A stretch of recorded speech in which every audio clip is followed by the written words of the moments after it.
नमस्कार, मैं प्रभाकर पांडे और आप देख रहे हैं आदर्श न्यूज़ 108। आज मैं मौजूद हूँ यहाँ नगर पंचायत छितौनी के अंदर। ये जो मिल है, चीनी मिल जो बहुत पहले पुरानी फैक्ट्री हम लोग देखते हैं जो बंद हो चुकी है। इसी के बीच में एक बहुत बढ़िया ही, बहुत सुहावना और बहुत ही आध्यात्मिक रूप से कहा जाए तो एक मंदिर है माता रानी का। और मैं चाहूँगा कैमरामैन से उसको दिखाएँ। माता रानी का मंदिर है, भोलेनाथ, माता रानी और हनुमान जी का मंदिर है। और यहाँ पे कलकत्ता से चल के आए हैं पंडित विनय कुमार शर्मा जी। आज इस कार्यक्रम के मुख्य मेहमान हैं। आज उनसे बातचीत होगी हमारी। तो आइए बुलाते हैं अपने आज के इस कार्यक्रम के मेहमान पंडित विनय शर्मा जी को। बहुत-बहुत स्वागत है सर आपका आदर्श न्यूज़ में। धन्यवाद। सर सबसे पहले तो आप हमारे दर्शकों को बताइए कि आप अपने बारे में थोड़ा-सा अपना परिचय, चूँकि मैं भी बहुत विशेष आपके बारे में जानता नहीं हूँ, लेकिन आप हमारे दर्शकों को अपने बारे में कुछ बताइए। जी, मैं कलकत्ता निवासी, मेरा नाम पंडित विनय कुमार शर्मा है। मेरी शिक्षा, दीक्षा, जन्म कर्म सब कलकत्ते से है। मैंने कलकत्ते से ग्रेजुएशन से ऑनर्स से ग्रेजुएशन किया, उसके बाद मैंने आयुर्वेद की शिक्षा ली और नेचुरोपैथी की शिक्षा ली और अध्यात्म के प्रति मेरा अच्छा खासा रुझान होने की वजह से मैंने 7 साल की उम्र में गुरु दीक्षा ली और उसके बाद मैं अध्यात्म के क्षेत्र में हूँ।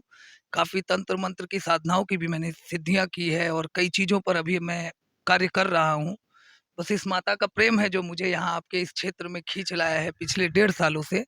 मैं इस मंदिर में इस माता जी की सेवा कर रहा हूँ और अद्भुत आनंद की प्राप्ति कर रहा हूँ।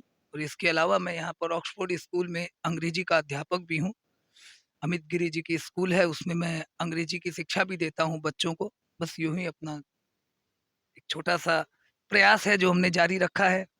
इस मंदिर के उत्थान के लिए जो हो सके हम करने को तैयार हैं और बाकी आप लोगों के सहयोग से जो बन पड़े उसके लिए आप लोगों का प्रार्थी हूँ कि आप लोग जो चाहें वो किया जाए। अच्छा विनय जी, यहाँ मैं लोगों से निरंतर ये सुनने में आता है कि आप अध्यात्म को अपने जीवन में साध लिए हैं, उसी के सहारे आप अपने जीवन को सुचारू रूप से चला भी रहे हैं। और आप पहले ये हमारे दर्शकों को बताइए, आप विवाहित हैं कि अविवाहित हैं? जी, मैं अविवाहित हूँ और मैं ब्रह्मचर्य का पूर्ण पालन करता हूँ। मैंने शादी-विवाह से कोई संबंध नहीं रखा। हाँ, स्त्री, माता, बहन और बेटी के रूप में मैं ज़रूर मानता हूँ और बाकी जो है बस यही है, अभी हमारी जो है वही है।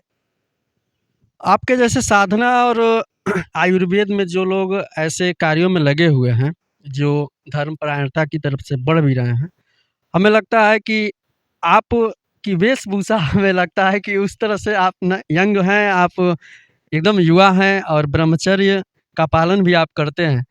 क्या आप अपनी वेशभूषा आपकी नहीं लगती कि आप एकदम इंटेलिजेंट जैसे युवाओं के यंग ऐसे कपड़े? और हमें लगता है कि आज के युग में जब हम लोग किसी संत या महापुरुष ऐसे लोगों को देखते हैं, तो अधिकतर उनको अलग कपड़े में देखा जाता है। लोगों के अंदर में एक ऐसी बनी हुई है इमेज कि जब कोई अध्यात्म में जुड़ा होता है तो वो अपना धोती, कुर्ता या अन्य इस तरह से पहनता है। तो आपको क्या लगता है? जी, मुझे तो ये लगता है कि ज्ञान को किसी वस्त्र-भूषा, वेशभूषा के पीछे तो समेटा ही नहीं जा सकता और साधु, साधक का अर्थ कोई साधना पथ पे बैठा हुआ कोई जिसे ज्ञान प्राप्ति हो गई, जिसे एनलाइटमेंट, जिसे हम अवचेतन मन की जाग्यता कहते हैं, उसके लिए कोई वस्त्रों की मोहताजगी तो है ही नहीं। और वस्त्र अब हम क्योंकि सांसारिक जीवन में भी हैं, बच्चों को पढ़ाना भी है हमें, तो बच्चों के मन में एक कुछ ना आए उस हिसाब से हमें वेशभूषा भी रखनी पड़ती है और ऐसा कुछ फिर भी हम प्रयास करते हैं जो पूजा-वूजा में जब हम मंड में माता जी के जाते हैं, जब हम गर्भगृह में जाते हैं, जब कोई हम बड़ी साधना वाली पूजा करते हैं, तो हम प्रयास करते हैं कि हम उसी तरह रहें। बाकी ऐसे रोज़ जीवन में वस्त्रों का मुझे नहीं लगता है कि ऐसा कोई प्रभाव पड़ता है। जी। अच्छा, आपके मन में कब ऐसा आया कि क्या वो उम्र रही होगी जब आपके मन में ये विचार आया कि हमें इस सांसारिक दुनिया से थोड़ा-सा हट के और कहीं न कहीं अध्यात्म से हमें जुड़ना चाहिए, क्योंकि आप बता रहे हैं कि आप ऑनर्स किए हुए हैं, तो क्या वह समय था और उम्र आपकी क्या रही होगी जब आपने अध्यात्म को अपना चुना तो? जी, अध्यात्म और साधना पथ मेरे लिए 2 बातें हैं, क्योंकि अध्यात्म तो मुझे विरासत में मेरे दादाजी स्वर्गीय श्री दुर्गादत्त जी तिवारी से ही मिला है और आयुर्वेद की शिक्षा भी मुझे उन्हीं से मिली है। मेरे दादाजी आयुर्वेद के बहुत अच्छे वैद्य हुआ करते थे। उनके आकस्मिक निधन की वजह से हम बहुत छोटे थे, हमने उनसे कुछ पा नहीं सके मगर एक सपना ज़रूर था कि उनके जैसा बनना। तो आज प्रयास में है। और साधना पथ में चूँकि मेरी शिक्षा दीक्षा के साथ 7 साल की उम्र में ही मैंने दीक्षा ले ली थी गुरुजी से। हाँ, उस पथ से थोड़ा मैं विचलित ज़रूर हुआ था, क्योंकि शिक्षा दीक्षा थी और कलकत्ते जैसे बड़े शहर में आज से 40 साल पहले तकरीबन इन सब चीज़ों से ज़्यादा शिक्षा को एक महत्व दिया जाता था। अंग्रेजी का वो था कि अगर आप अंग्रेजी जानते हैं, तो आप सब कुछ हैं। तो उसमें शिक्षा पद पे भी थे, मगर 13-14 साल की उम्र होते-होते जब मैं 7वीं 8वीं में आया, उसके बाद से मेरे जीवन में एक अध्यात्म का एक प्रभाव था और धीरे-धीरे चीज़ें छूटती चली गई। छूटती चली गई या मैं छोड़ता चला गया, ये ऊपर वाले की देन है। मगर धीरे-धीरे मैं इस पथ पर मेरी शिक्षा हुई, साथ में मैं अध्यात्म में भी था। और मैंने इसके साथ ही ये दोनों चीज़ें की, और जैसे-जैसे मेरी शिक्षा पूरी होती गई, मैं अध्यात्म की तरफ बढ़ता चला गया। तो मेरे जीवन में मुझे ऐसा नहीं लगता है कि मुझे किसी ने इस ओर धकेला। मुझे ये कुछ चीज़ें विरासत में मिली और कुछ ईश्वर की देन है, शायद ईश्वर का चुनाव था मेरे लिए, तो मैं इस पथ पे बढ़ा। अच्छा आज के इस मॉडर्न युग कहा जाए या आधुनिक युग कहा जाए, जहाँ कुछ लोग तो इसको पूरी तरह से एक भ्रांति मानते हैं, एक अंधविश्वास मानते हैं। जैसे किसी आजकल सनातन से लेके और हर चीज़ पे तमाम टिप्पणियाँ भी होती हैं, आप सुनते भी होंगे सोशल मीडिया से लेके, और कई तरह कुछ लोग हैं जो इसको मानते नहीं हैं। लेकिन कुछ लोग हैं जो इसी के सहारे अपनी ज़िंदगी को गति दे रहे हैं, अपने जीवन को आगे लेके जा रहे हैं, बहुत विश्वास करते हैं सनातन धर्म पे, और कुछ लोग हैं जो इसको अंधविश्वास करते हैं। आप इसको किस तरह से देखते हैं? कि मैं ये तो नहीं कहूँगा कि लोग मानते नहीं हैं, मानते सब हैं, मगर कहने से कतराना, क्योंकि ये तो अब एक राजनीतिक मुद्दा बना दिया है लोगों ने अध्यात्म का। और आप भी जानते हैं सनातन काल से वेद और विज्ञान, विज्ञान वेद की ही देन है। हमने जो वेदों से किया है वो विज्ञान ने, उसका निचोड़ ही विज्ञान है। कई अध्यात्म की अब तो मुझे बताने की ज़रूरत ही नहीं है, सुधांशु त्रिवेदी जैसे कुछ अच्छे लोग हैं जिन्होंने इसका बहुत अच्छे से विवेचना की है। तो मुझे बताने की इसमें तो कोई ज़रूरत है नहीं। मगर फिर भी मैं इतना कहूँगा कि कुछ भी आप जीवन में कर रहे हैं, विज्ञान वेदों पर ही आधारित है और इससे बहुत कुछ होता है। जैसे कि आप मेडिकली आप किसी का इलाज करा रहे हैं, जब बिल्कुल जवाब दे दिया जाता है एलोपैथी से, तो घूम करके अनायास ही आपको आना पड़ता है आयुर्वेद की तरफ। और ऐसे गाए-बगाए ऐसे बहुत सारे हमने देखी है परिस्थितियाँ, जहाँ आयुर्वेद ने बहुत सक्सेसफुली, बहुत सफलतापूर्वक इन चीज़ों का निदान किया है। और आगे इस चीज़ को प्रोत्साहन हमें तो मोदी जी का धन्यवाद देना चाहिए, जो उन्होंने आयुर्वेद को पुनर्जीवित किया और हम इसकी तरफ बढ़ रहे हैं। इसका उसके अलावा अगर हम कहें कि अध्यात्म का कई चीज़ों के हमने वैदिक कालों से ये देखा है कि कई तरह की बीमारियों का इलाज, चिकित्सा हम मंत्रों के माध्यम से करते हैं। कई बीमारियाँ, असाध्य बीमारियाँ हैं जिनके तो मैं आपको बता सकता हूँ मंत्र, कि और मंत्रों के रास्ते ये चीज़ें ठीक होती है। मगर एक वक़्त का एक समय काल होता है। हम आयुर्वेद में तब आते हैं जब हमारे पास वक़्त ही नहीं बचता। अगर थोड़ा-सा वक़्त आयुर्वेद को एक व्यवस्थित समय दिया जाए, तो मंत्रों के रास्ते भी इनका इलाज है। कई चीज़ों को तो मैंने सक्सेसफुली किया है और मैं आपको कई ऐसे उदाहरण भी दे सकता हूँ। कई लोग मेरे ऐसे हैं जिनसे मैं आपको चर्चा भी करा सकता हूँ, जिनको सक्सेसफुली इस चीज़ से लाभ मिला है और आज भी हो रहा है। और आगे तो ईश्वर ने चाहा तो ये बिल्कुल और तेज़ी से बढ़ेगा। अध्यात्म के रास्ते चिकित्सा पद्धति हुई, अध्यात्म के रास्ते अपने जीवन को एक सुचारू रूप से एक उत्थान के पथ पर ले जाना, ये मेरे हिसाब से अब आगे और ज़्यादा होने वाला है और ये तय है और ये हो के रहेगा। तो आपके कहने का मतलब यह है कि जो आधुनिक चिकित्सा है, जो इस समय कई बीमारियों में जो आधुनिक चिकित्सा के द्वारा लोगों का इलाज किया जा रहा है, ऐसी चिकित्सा, चाहे वो आप अपने तंत्र मंत्र या फिर योग साधना से या फिर आयुर्वेद से भी ऐसी जटिल बीमारियों का इलाज हो सकता है, बशर्ते समय रहते अगर हाँ, पहुंचा जाए समय तो। रहते अगर वहाँ तक पहुँचा जाए तो ये संभव है और बहुत मात्रा में संभव है, एलोपैथ से ज़्यादा संभव है। मगर अब ये साइंस का युग है, लोग मानने को नहीं तैयार हैं, क्योंकि मैं ये समझता हूँ कि बहुत ज़्यादा शिक्षा लेने से आपके अंतर्मन की चेतना का दरवाज़ा आप बंद कर देते हैं। क्यों? क्योंकि शिक्षा हमारे देश में तो 1854 की मैकॉले की शिक्षा चल रही है। मैकॉले की शिक्षा, अंग्रेज़ों का तो ध्येय ही ये था कि हम जाते-जाते इस देश में संस्कृति को लोप कर दिया जाए। तो संस्कृति के लोप की वजह से लोग, मगर अब लोगों की आँखें खुल रही हैं और इस पथ पर हम लोग एक छोटा-सा प्रयास लेकर आए हैं। हमारे हमसे तो बहुत बड़े-बड़े लोग इस प्रयास में लगे हैं और भगवान ने चाहा तो एक दिन इस प्रयास को एक जीत की पराकाष्ठा मिलेगी, चरम पराकाष्ठा मिलेगी। इसी के साथ हम तो प्रयास कर सकते हैं, मगर इससे संभव है। अच्छा विनय जी, आप थोड़ा दर्शकों को ये बताएँगे कि आपकी जो ये तंत्र विद्याएँ हैं, जिस पे आप अपनी साधना को में लीन भी रहते हैं और साधना करते भी हैं, इसकी आपकी शिक्षा-दीक्षा कहाँ से हुई है? तंत्र विद्याओं की शिक्षा-दीक्षा आपने कहाँ से प्राप्त की? जी, मेरे मेरे गुरुजी हरिद्वार निवासी थे, ऐसे राजस्थान लक्ष्मणगढ़ से रहने वाले थे। मगर हरिद्वार में मैंने इस उन उनसे इसकी शिक्षा ली और इस शिक्षा के बाद मैं कई जगहों पर गया। जैसे मैंने आसाम में मेयोंग के पास भी कई दिनों तक हमने साधना की। मैं बनारस भी रहा, मैंने कलकत्ते में भी। कलकत्ता तो हमारा इन सब चीज़ों के लिए राजधानी माना जाता है। पश्चिम बंगाल और आसाम को हमारी राजधानी माना जाता है। तो चूँकि मैं जिस शहर से हूँ, मुझे ज़्यादा मूव करने की ज़रूरत नहीं पड़ी, ज़्यादा मुझे गतिमान होने की ज़रूरत नहीं पड़ी, सब कुछ हमारे ही क्षेत्र में था। तो हमने वहीं से किया और आसाम में ज़रूरत पड़ी तो मेयोंग, गुवाहाटी के पास मेयोंग बोल के जगह, आपने नाम भी सुना होगा। योगी साधना, योगिनी साधनाओं तक मैं वहाँ गया हूँ। मगर बहुत हद तक मैं तंत्र पथ पर होते हुए भी मैं तंत्र को कुछ दूरी बना के रखता हूँ, क्योंकि तंत्र को हमारे समाज में एक बहुत अच्छी दृष्टि से नहीं देखा जाता है। हम मंत्र और यंत्रों पर ज़्यादा करते हैं, मगर हाँ, तंत्र पर पकड़ रखते हैं, तंत्र पर कार्य करते हैं बहुत ज़रूरी होने पर। क्योंकि अब तंत्र भी, मुझे नहीं लगता है कि तंत्र कोई भय वाला विषय है। जहाँ ज़रूरत पड़ती है, वहाँ तंत्र की भी ज़रूरत पड़ती है, क्योंकि जहाँ रावण है, वहाँ तो राम है।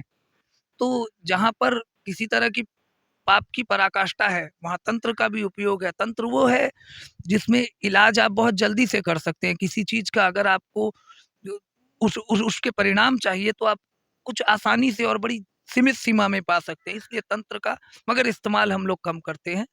और बाकी मुझे कुछ ज़्यादा विशेष इधर-उधर जाना नहीं पड़ा, क्योंकि हम तो महाकाली के भक्त हैं। महाकाली के दरवाजे पर ही हमारा जन्म हुआ है और जन्म का वक़्त भी शिवरात्रि का दिन था, तो हमें तो अपनी जगह तो परिवर्तन करने का ज़्यादा वक़्त मिला ही नहीं, क्योंकि हम श्रेष्ठ जगह पर ही पैदा हुए थे। और बाकी तो फिर ईश्वर की देन है। मयोंग भी गया मैं, और मैंने कुछ दिन केदारनाथ रह के भी अपना कार्य सिद्धि कुछ की। अब इस पथ पर हैं, अब देखिए ईश्वर ने जो चाहा है। अब इन माताजी के दरवाजे हैं, कुछ चीज़ें यहाँ प्रयास कर रहे हैं। अब बाकी इसके बाद का तो फिर ईश्वर गतिमान है, ईश्वर शक्तिमान है, वो जहाँ ले जाए। अच्छा शर्मा जी, अभी आपने एक गाँव का नाम लिया मयोंग। गुवाहाटी से हमें लगता है कि लगभग 40 किलोमीटर की दूरी पे मयोंग गाँव है। कहते हैं कि आधुनिक युग में वो जादू का गढ़ है। आज भी लोग वहाँ जाने से डरते हैं। क्या ऐसा मैं सुना हूँ, जहाँ तक मुझे लोगों से सुनने में आया है कि मयोंग में लोग वशीकरण कर देते हैं जानवरों के ऊपर, इंसान के ऊपर। लोग उड़ना जानते हैं वहाँ, ऐसी मतलब या तो उसको साधना विधि कहिए या फिर ऐसे तमाम उदाहरण है, मैं सुनता हूँ तो सिहरन सी पैदा होती है। आपको क्या लगता है, ये सब चीज़ें आधुनिक युग में हो सकती हैं क्या? जी, बिल्कुल है, सब आपके सामने ही है। मयोंग के बारे में अगर मैं सीमित शब्दों में कुछ कहूँ, तो मयोंग तंत्र साधना, देवी गर्भपटल को जागृत करने का जन्मस्थली है। और ये आधुनिक काल से, आपने जो शब्द कहा अभी, आधुनिक काल में ये एक ठो जादू नगरी, माया नगरी है। ये आधुनिक काल से नहीं, ये आदि काल से, अनंत काल से ये ऐसी ही है। इसमें कुछ गाए-बगाए परिवर्तन सरकार ने ज़रूर किए हैं, मगर ये अपने परिवर्तन से हट के अपनी जगह पर बिल्कुल है। और जैसा कि आपने कहा कि वहाँ लोग किसी को जानवर बना देते हैं, मनुष्य बना कोई नहीं देता है। ज़रूरत के हिसाब से वहाँ पर इस तरह की चीज़ें नहीं हैं कि किसी ने पकड़ के वहाँ पर किसी तरह की गुंडागर्दी है या ऐसा है।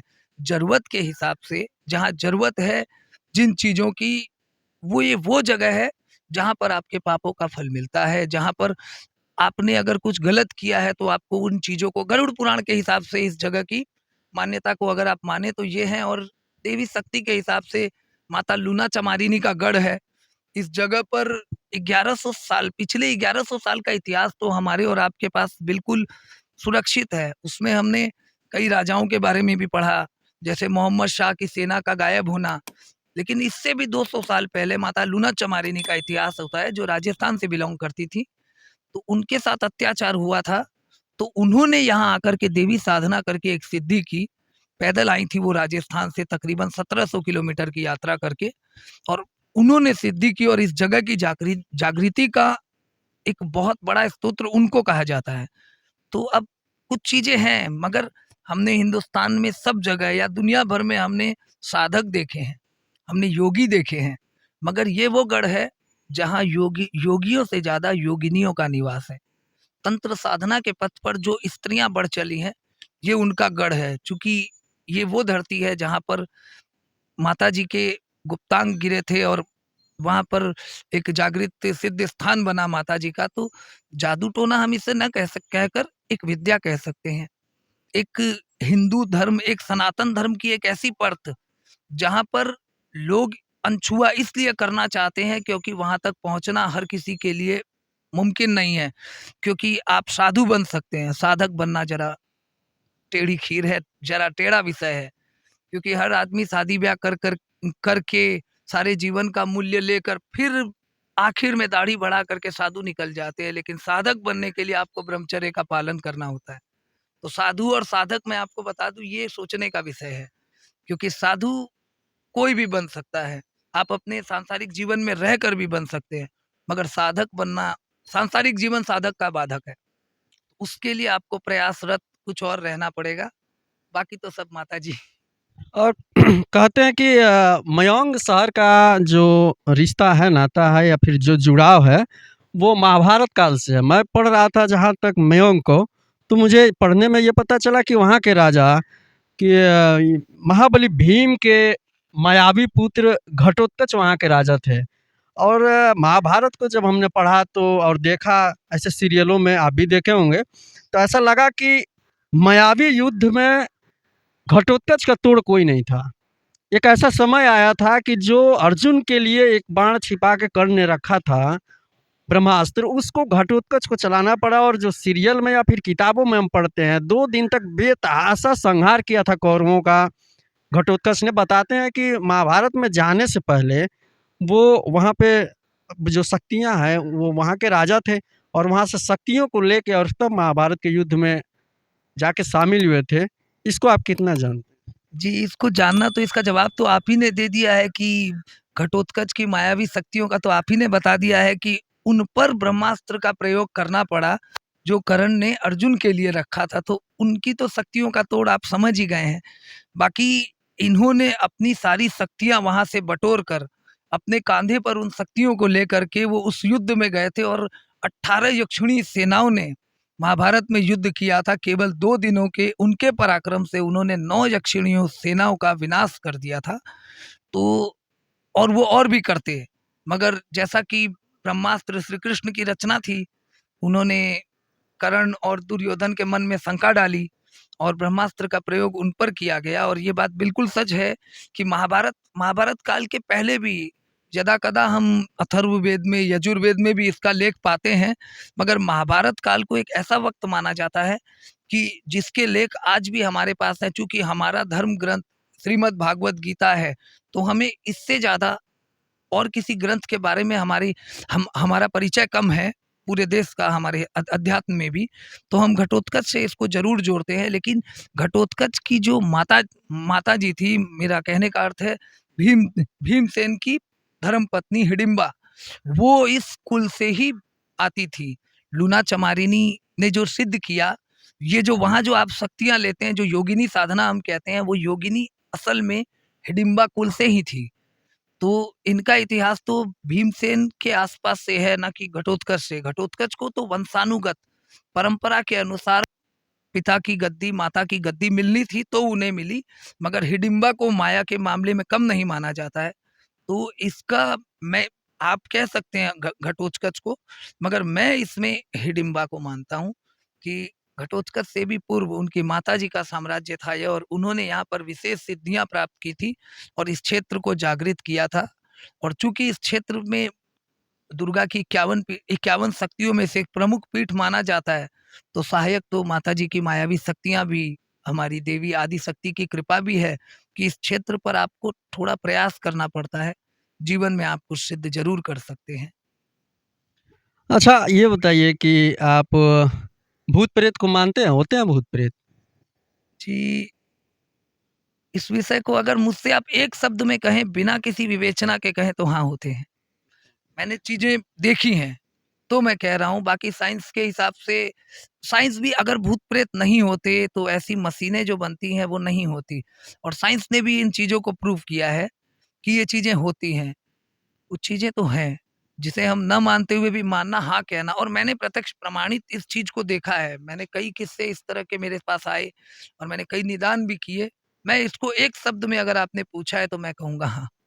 अच्छा, ये भूत-प्रेत जैसे होते हैं, क्या उसको आम इंसान भी देख सकता है या फिर मिलते हैं क्या इंसानों से ऐसे? या फिर आपसे कोई मिला है आपकी कभी आमने-सामने उनसे कोई मुलाकात या फिर कोई ऐसी कुछ हुआ है क्या? जी, अनुभूतियाँ तो हमने काफ़ी देखी हैं और बाकी कई किस्से किसी के ऊपर अगर इस तरह की चीज़ें होती हैं तो हम जाते भी हैं।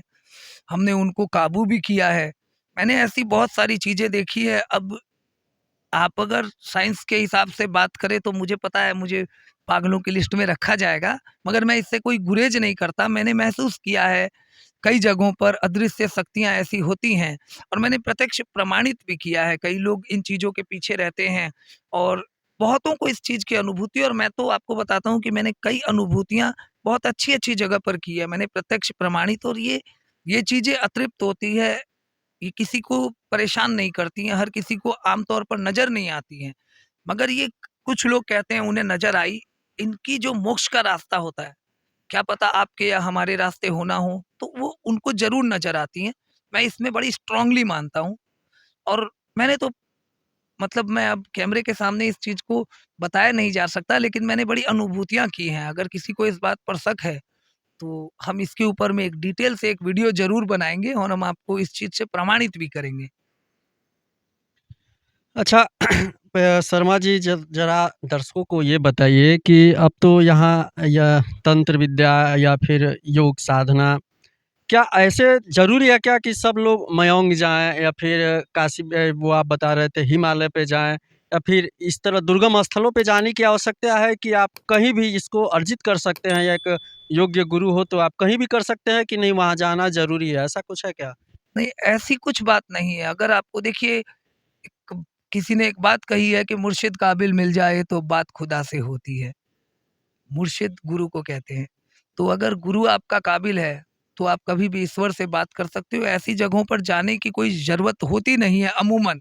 मगर कुछ सिद्धियाँ ऐसी होती हैं जिनके लिए जम भूमि निर्धारित होती है, वैसी बात है। मगर मुझे नहीं लगता कि सांसारिक जीवन में जो अध्यात्म के पथ पे आना चाहता है और अगर आपको साधना में ज़रा से भी रुचि है और आप जाना चाहते हैं, तो आपको वैसी जगहों पर जाने की ज़रूरत नहीं होती। आप अपने आस-पास के माहौल में शुद्धता खोजकर आप इस चीज़ का निर्वहन कर सकते हैं। मुझे नहीं लगता कि ऐसी चीज़ों के लिए, सिद्धियों के लिए आपको हिमालय पर ही जाना पड़ेगा।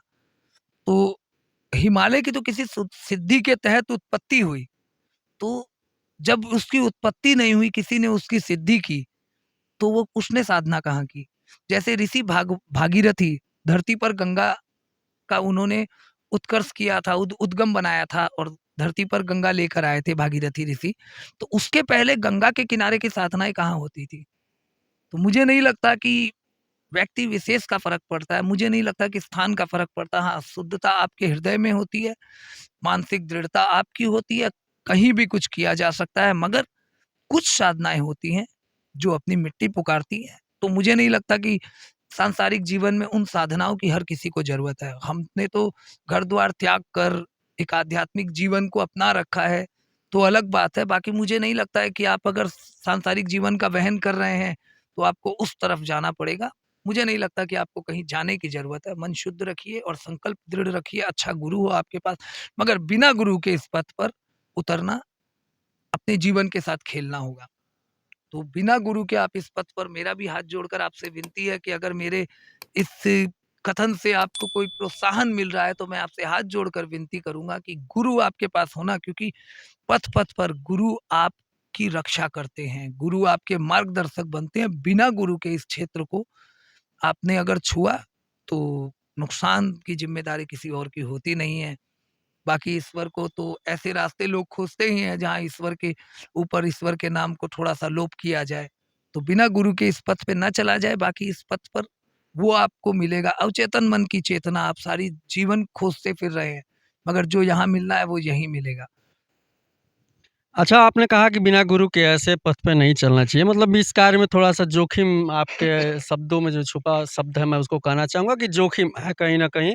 ऐसे सब कार्यों में अगर आप अकेले जाते हैं, तो कुछ जोखिम हो सकती है, कुछ समस्या खड़ी हो सकती है, फिर आपके साथ कुछ अनहोनी हो सकती है।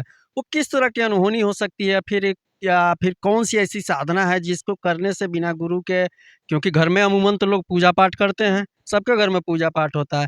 लेकिन कुछ ऐसी साधनाएँ हैं जिसको आप बिना गुरु के नहीं कर सकते या फिर ऐसी जगहों पे गए बिना नहीं कर सकते। तो उसमें किस तरह की समस्या और किस तरह की जोखिम आ सकती है, या थोड़ा हमारे दर्शकों को बताइए? जी, गुरु की ज़रूरत मैं समझता हूँ कि हमें इंद्रियों पर काबू पाने के लिए, क्योंकि हम सांसारिक जीवन में हम ऐसी चीज़ें देखते हैं कि हमने किसी साधना पथ पर ब्रह्मचर्य की ज़रूरत है, और मन अगर भटक गया तो उस साधना का एक आपको, मगर गुरु आपको बांध के रखता है, और अगर उन परिस्थितियों में अगर आप उससे जरा सा हट भी जाते हैं तो उसकी जो क्षति आती है गुरु खुद पर लेते हैं और आपका एक मार्गदर्शन करते हैं। और क्षति का अर्थ तो मैं समझता हूँ कि प्राण जाने से लेकर आपका मानसिक संतुलन बिगड़ने तक, जीवन बर्बाद हो जाने तक होता है। हाँ, हर साधना में ऐसा नहीं है, मगर आपको कुछ साधनाएँ ऐसी, और आप अगर घर में बैठकर अपने और सांसारिक जीवन में कुछ साधनाएँ करना चाहते हैं, तो मेरा आप लोगों से बस इतना ही कहना है, मेरा आप लोगों से बिल्कुल यही निवेदन है कि कुछ साधनाएँ ऐसी हैं जिनको आप घर बैठ के सिद्ध कर सकते हैं, जैसे लक्ष्मी के बीज मंत्रों का, बजरंगबली के बीज मंत्रों का। इनकी एक जाप की संख्या होती है, निर्धारित संख्या आप उठा करके उतनी संख्या पर आप अगर व्यवस्थित रहकर आपने जाप कर लिया, ब्रह्मचर्य का पालन या जो इनकी योग्यता है उसके हिसाब से आपने इनका पालन कर लिया, और अगर इसमें आप चूक भी गए तो इनका प्रभाव आपके जीवन पर नकारात्मक नहीं पड़ता है। तो वैसी सिद्धियों की तरफ बढ़ा जाए। और कुछ ठोस मंत्र हम घर में, हमने कई लोगों से हम बैठते हैं, हमने किसी की कुंडली देखी, किसी का हाथ देखा, हमने पूछा आप पूजा क्या करते हैं? बोले हाँ हम करते हैं। बोले, क्या करते हैं? भैया मंदिर में भगवान को दीपक दिखा लेते हैं, हनुमान चालीसा कर लेते हैं। अगर आपको जीवन में कुछ सिद्ध करना है, कुछ ठोस मंत्रों का सहारा लीजिए। अपने रोजमर्रा जीवन में भी हमें कुछ ठोस मंत्र, जिस तरह अर्गला स्तोत्र का जाप करना, श्री सुक्तम का जाप करना, ये सब छोटी-छोटी हैं, मतलब समय भी ज़्यादा नहीं लेती हैं और बहुत ज़्यादा क्लिष्ट भी नहीं है। तो वैसे मंत्रों का जाप हमें रोजमर्रा के जीवन में करना चाहिए। और मैं समझता हूँ हनुमान चालीसा तो ऐसा रक्षा कवच है कि हमारे घर के 2 साल का बच्चा बोलना सीखे तो वो एबीसीडी मम्मी-पापा की जगह हनुमान चालीसा सीखे। ये मेरा निवेदन है आने वाली पीढ़ी से कि इस पर कार्य ज़रूर किया जाए। अच्छा, कहते हैं कि अभी हमको लगता है कुछ ही दिनों में होली आने वाला है, होलिका दहन।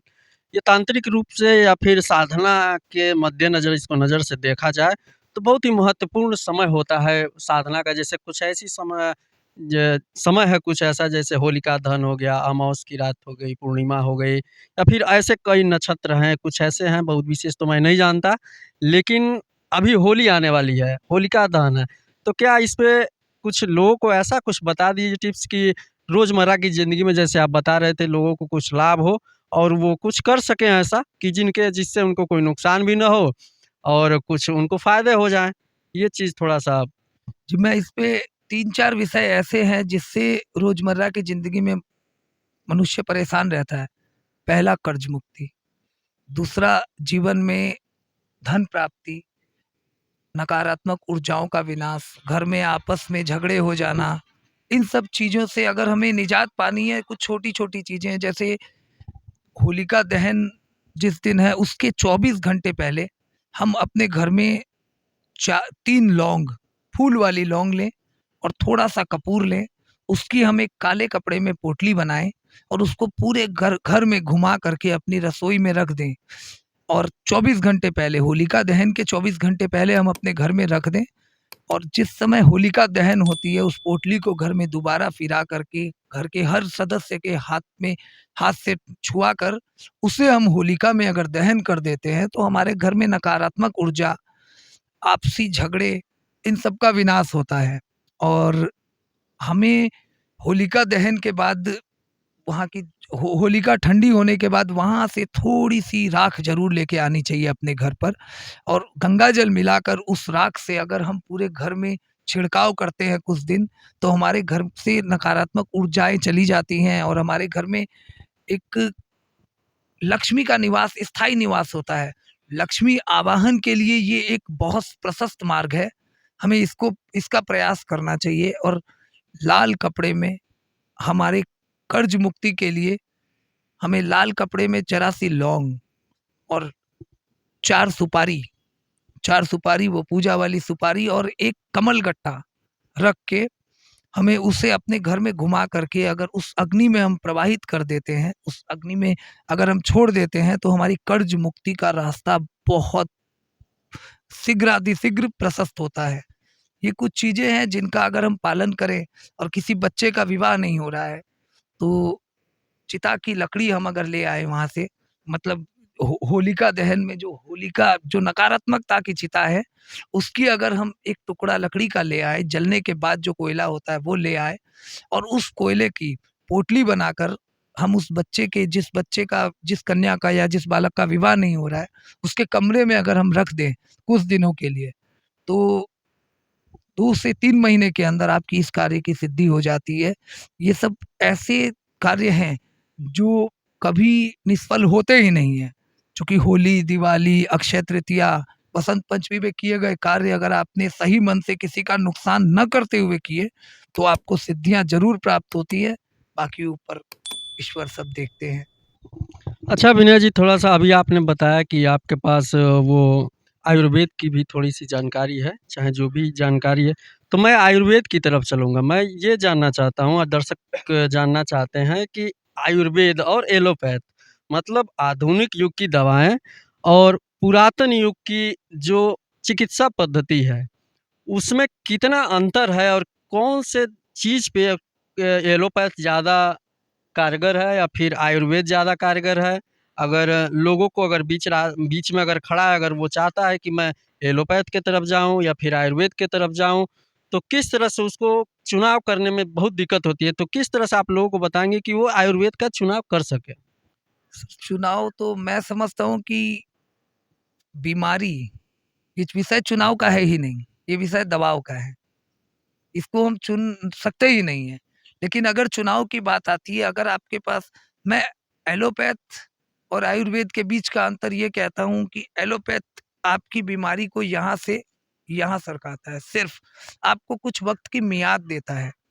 मगर आयुर्वेद, अगर सच में आपने अच्छे संस्थान में और बहुत अच्छी मतलब आपने पद्धति से इलाज ले लिया, तो वो उसे जड़ से भी निकालता है, क्योंकि एलोपैथ में हमें एक बीमारी और बस उसका इलाज ये बताया जाता है। मगर आयुर्वेद आयुर्वेद पहले हमें बीमारी के बारे में बताता है, उसके बाद बीमारी कैसे आती है, ग्रह ग्रह भी कारक होते हैं और उसके बाद उसके इलाज। जैसे मैं आपको एक बताता हूँ, कर्क रोग, जिसे हम अंग्रेजी में कैंसर कहते हैं।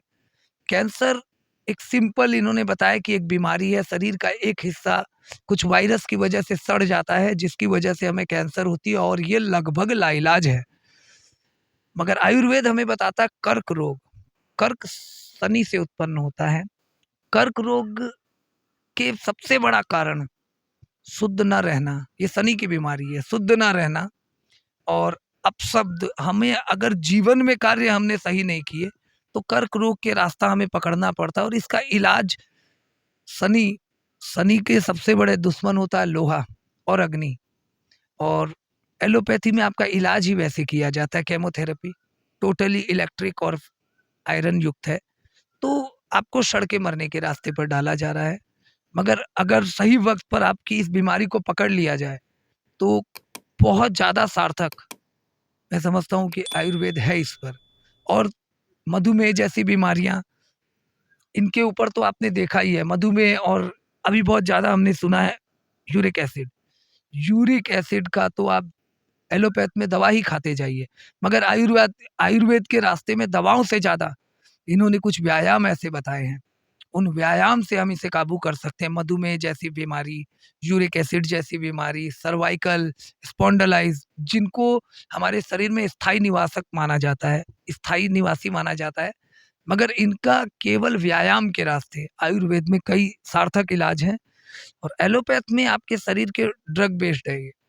आपके शरीर के कुछ हिस्से को कुछ वक़्त के लिए बिल्कुल शून्य कर दिया जाता है, जिसकी वजह से आपको इंस्टेंट रिलीफ़ मिलता है। मगर आयुर्वेद, अगर आपके पास थोड़ा वक़्त रहे, तो मेरा आपसे निवेदन है, आपको आयुर्वेद की राह पर कुछ ज़्यादा चलना चाहिए। मगर कुछ बीमारियाँ हम जाने-अनजाने में उस तक गौर ही नहीं करते हैं और आखिरी वक़्त में उस तक पहुँचते हैं।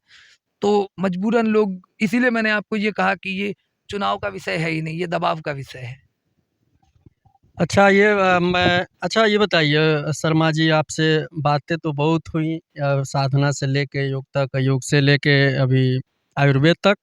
अ, आपको इस नगर पंचायत छितौनी में आए हुए कितना दिन हो गया लगभग? जब तक मैं यहाँ आता तो पिछले 40 सालों से आता हूँ। ये मेरी माताजी की गृह नगरी है, मेरी मम्मी का जन्म स्थान है। मैं आता तो हूँ मगर पिछले 1.5 सालों से इस माताजी की शरण में मैं 1.5 सालों से निरंतर इसी क्षेत्र में हूँ। इनका प्रेम कहिए या इनका मेरे प्रति चुनाव, ये भाग्यशाली हैं कि इन्हें मेरे जैसा एक गूढ़ सेवक मिला और मैं सौभाग्यशाली हूँ कि मेरे जैसे गूढ़ मूर्ख को ऐसी देवी का साथ मिला। और बाकी तो अब क्या कहें, अब मैं प्राण यहीं देना चाहता हूँ इनके चरण में।